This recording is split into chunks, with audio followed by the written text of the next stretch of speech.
ሰላም ሰላም ቤተሰቦቼ እንዴት ናችሁ? ደህና ናችሁ ወይ? እኔ ያለው ደህና ነኝ። እናንተ እንዴት ናችሁ ቤተሰቦቼ? ዛሬ ዳጣ ክፍል 84 እኔ ዛሬ ማለት ነው የሚገርማችሁ እኔ በቃ ፊልም አልመሰለኝም ማለት ትችላላችሁ። ፊልም አልመሰለኝም የሆነ በቃ የሆነ በቃ የልጃችሁ ተንኮል ጥግ የደረሰ ሲሆን እንደዚህ ያለች ልጅ ቢገጥማችሁ እናንተ ምን ታረጋላችሁ? እኔ ማለት ነው ኤቢን ባገኛት ማለት ነው በጥርሴ ንክስ ነው ማረጋት። ኤቢን ባገኛት እንዲህ በአካል ባገኛት ይመስለኛል። ግን ለገጸ ባህሪው ብላ ነው የሚመስለኝ እንጂ እንደዚህ ናት ማለት አይደለም። በእርግጥ ለማስተማርና ያለውን ነገር ለእኛ ለማስተማር ያረጉት ጥግ የደረሰ ለማስገባት ግን እንዲገባን ለሚያረጉት ነገር በጣም ነው የገረመኝ ለእኔ ለራሴ። ቤተሰቦቼ ለማንኛውም ለቤቴ አዲስ የሆናችሁ ሰብስክራይብ ላይክ አድርጉኝ አበረታቱኝ እላችኋለሁ ውዶቼ። ይኸው እንግዲህ የት ይመስላችኋል? እንግዲህ አስቡት እኛ ያለ ነው ውጭ ሀገር ነው የሄድ ነው እንላለን እንጂ ያለንበትን ቦታ አስቡት። እንግዲህ በቃ እንደዚህ ያለ ሜዳ ላይ ነን ያለ ነው ማለት ነው ቤተሰቦቼ። እና ለማንኛውም ወደ ዳጣ ስመለስ በጣም ነው እንትን የሚለው በቃ የሆነ የሚገርመው ማለት ነው እንግዲህ ኤቢ መተዋል ልጁን ገደለችው ማለት ነው። ሞቷል እያሉ ነው። ግን እሷ እውነት ናታልን ብትወደው ኖሮ አሳልፋ ልትሰጠው አትፈልግም ነበር። ናታልን ብትወደው ኖሮ ቢመታ እንኳን እኔ ነኝ የመታውለት ነው የሚባለው። ለሚወዱት ሰው ይሞቱለታል። እውነት ለሚወዱት ሰው እኮ ይሞቱለታል እንጂ አሳልፋ አይሰጥም። ኤቢ በመጀመሪያ ደረጃ ማንንም አትወድም። ማንንም ወዳም አታውቅም። እናት አባቷን አትወድም። ውሃን አትወዳትም። ውሃ እንግዲህ አንድ እህት ያለቻት ናት። እሷን ራሱ አትወዳትም። እና እንግዲህ እንዳያችሁት ነው እኔ ነኝ እሱ ነው መጥቶ የጠላው ብላለች ማለት ነው። ንከው አገላብጠው እያለችው ነው ማለት ነው። እሱን ወንጀለኛ ለማስደረግ እና አሻራው እንዲገኝበት ማለት ነው። እሱ ግን አንቺ በዚህ ሰዓት ተጠያቂነትሽ ያሳስብሻል ወይ? በዚህ ሰዓት ተጠያቂነትሽ ያሳስብሻል ወይስ የሰው ነፍስ መጥፋቱ ያሳስብሻል? ምናምን ብሎ በጣም ተናዷል ማለት ነው። እሱም በጣም ነው የተናደደባት። እንግዲህ ይዘውት ሄደዋል ማለት ነው። ሐኪም ቤት ይዘውት ሄደዋል። እንትናም ማነው ስሙ አቶ ደረጀም ምን ይሻለኛል ናታል ምን ብናረግ ይሻላል እያለ ነው ማለት ነው። እኔ እንጃ። እኔ የሚያሳዝነኝ ናታል ነው። አሁን ናታል እውነቱን ነው የተናገረ። ሊደብቅላትም አልፈለገም የእግዚአብሔርን።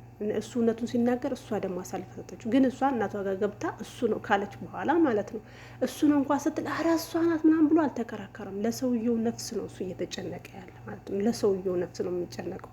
ከዛ በኋላ እሷ ለእናቷ ጋር ገብታ ግን ለራሷ ስትል ላኩኝ ሱዲን አለች። ከዛ በኋላ አንቺ ለካ አንቺ ተማተሽ ነው የሰው ሰው አሳልፈሽ ልሰጪ የፈለግሽ ምናምን ብላ ማርቲም በጣም ነው የተሰማትና እንጃ ማርቲ በጣም ነው እያዘነች ያለችው። እሷ የዳጣም ነገር አሳስቧታል። እውነቱን ለማጣራት መንገድ ላይ ነኝ እያለች ነው። ካሜራ አለ ስትላት ነው ደግሞ ኤቢን ካሜራ አለ ፖሊሶች ይምጡና ካሜራ ያጣሩ ካሜራው እንትን ይበልና ይጣራ ስትላት እውነት ካሜራ አለ ብላ ማለት ነው እሺ እኔ ነኝ ብላ ተናገረኝ ማለት ነው። እና ብቻ እኔ አላቅም ብቻ እኔ እንጃ አላቅም። ተደራርቧል። እውነት የልጅ ሙቶ ከሆነ ኤቢ እስር ቤት ነው የምትማቀቀው። ግን ኤቢ ትገባለች ብዬ አላስብም። ለምን ታውቃላችሁ? ውሃ ነክተዋል፣ ያገላብጠዋል፣ ሁሉም ነክተውታል። ስለዚህ አሻራው የማን እንደሚቀመጥ እንግዲህ አይታወቅም፣ የማን አሻራ እንደሚወጣ ማለት ነው። እሷም ኤቢም ዋናው አላማዋ እነሱ እንዲያዙላት ነው የምትፈልገው። እሷ መግባት በፍጹም አትፈልግም ማለት ነው።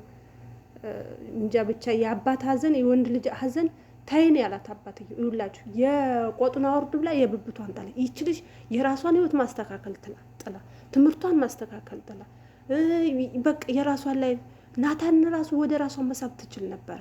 ራሷ ማለት ወደ ራሷ መሳብ ትችል ነበረ። ግን እሷ ተንኮል ነው ስራዋ። ተንኮል፣ በቀል፣ ተንኮል የሰው ልጅ ሰዎቹን ዝቅ አድርጎ ለማየት ተንኮል ለመጣል ምናምን ነው ስራዋ እሷ እንጂ ለሌላ ነገር አይደለም የምትፈልገው። እና በጣም ነው የምታስጠላውና እንትን የምትለው እሷ። እና ብቻ ከባድ ነው ያለው ነገር። አንዳንድ ጊዜ ልጆች ማለት ነው ሰው ቤተሰብ የሚላችሁ መስማት አለባችሁ። ቤተሰብ የሚላችሁን ተው ሲትባሉ መስማት አለባችሁ። አፍቃሪ ደግሞ ፍቅር ያዘኝ ብሎ ነው ያ ሰደበችኝ ብሎ ነው ዞሮ ግን ስድብም አያስፈልግም። ሁሉም ነገር ማስተማሪያ ነው እና መጨረሻቸው ምን እንደሚሆን እንግዲህ አቶ ደረጀና ናታልም ወጥተው ገብተዋል ማለት ነው። ማርቲም እንግዲህ የእሷን ነገር አስተካክላለሁ ልጁ አያምርም ደሬ እያለችው ነው ማለት ነው። እሱም በጣም ግራ ተገብቷል። ግን ተበፊቱ እየተሻለ ነው ማለት ይቻላል። ይሄን እንደፈለገሽኝ በኋላ ግን በምንም ነገር አይመለከተኝም አባትሽ አይደለም ብሏታል። መጀመሪያ ራሱ ግን ወጣም ወረደም ማለት ነው ቤተሰቦች ወጣም ወረደም አንዳንዴ ልጅ የሚለውን ነገር ሲሰማ እናት አባት የሚለውን ነገር ሲሰማ ነው። እኛ ለራሳችን እናት አባት የሚለንን ብንሰማ ነው መጀመሪያ እዚህ ደረጃ እንደርስም ነበር እላለሁ እኔ ለራሴ ማለት ነው። እኔ ለራሴ እና መስማት ቤተሰብን መስማት የሌላ አለመመኘት። አሁን ናታልን አፍቅራው ወደው ቢሆን ኖሮ አስባችሁታል? አፍቅራው ቢሆን ኖሮ እሱ ነው የመታ ብላ አሳልፋ አሰጠውም ነበረ። ዳጣ ብትሆን አታረገውም። ይሄንን እኔ ነኝ ልትል ትችላለች። አሁን እኔ በጣም ያሳሰበኝና ያስፈራኝ ነገር ምን እንደው ታውቃላችሁ ቤተሰብ? ዳጣ እኔ ነኝ የመታሁት እኔ ነኝ የገደልኩት ብላ ነገሩን ካወቀች ልታሰርላት ነው የምትል ዳጣ። ምክንያቱም ዳጣ ኤቢን ትወዳታለች፣ እህቷ ናት። ኤቢ ነው እንጂ የማታውቀው ዳጣ እህቷ መሆኗን። ክፍል 85 እንግዲህ ነገ አብረን የምናየው ይሆናል ውዶቼ። ሰላማችሁ ይብዛልኝ። ሰብስክራይብ ላይክ አድርጉኝ። እንግዲህ ይኸው ቤተሰቦቼ እንውጣ እስቲ የሆነ ቦታ እንውጣ ብለውኝ እሺ ብዬ በጣም ደስ ብሎኝ በቃ የሆነ መዝናኛ ቦታ ምናምን ይዘው ሊሄዱ ነው ብዬ ዝንጥ ብዬ ያው ዝንጥ አይደለም አበያን ጣላ አድርጌ ወጣላላችኋለሁ።